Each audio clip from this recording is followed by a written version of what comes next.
একটু হোক না হোক, অল্প ব্যথা হচ্ছে বা মাথা ধরেছে, একটা পেন কিলার খেয়ে নিলাম, ঠিক আছে? তো দেখুন, পেন কিলারের তো অনেক রকমের ভাগ আছে। যেমন আপনার নর্মাল ক্ষেত্রে আমরা প্যারাসিটামল ইউজ করি। আবার অনেকে বাড়িতে কি থাকে, কিছু না ডাক্তারবাবু দেখি একটা অ্যাসপিরিন জাতীয় ওষুধ খেয়ে নিল। অনেকে আবার এনসেডস খেয়ে নিল। অনেকে আবার কি হয় যে কক্স টু ইনহিবিটর খেয়ে নিল। এখন এই যে ওষুধগুলো আমরা মাঝে মাঝে রেগুলার বেসিসে খেয়ে ফেলছি, এটার একটা সাইড ইফেক্ট আছে।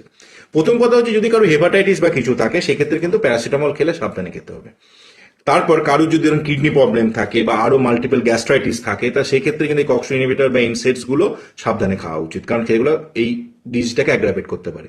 তারপর আমরা যে এই অ্যাসপিরিন জাতীয় ওষুধ খেয়ে নিলাম, হয়তো হালকা মাথা ধরেছে বলে জলে গুললাম, গুলে গ্লাসটা খেয়ে নিলাম। অনেকে যদি ব্লিডিং ডিসঅর্ডার থাকে, মানে এই ওষুধটা প্লেটলেটের অ্যাগ্রিগেশনে বাধা দেয়, তাহলে তার যদি ব্লিডিং ডিসঅর্ডার থাকে বা আনডায়াগনোজ কোনো অ্যানিউরিজম থাকে, সেটা কিন্তু ফেটে গেলে বা সেখান থেকে ব্লিডিং শুরু হলে কিন্তু বন্ধ করা খুব মুশকিল হয়ে যাবে। তো ডাক্তার দেখিয়ে ওষুধটা খান না, কি প্রবলেম?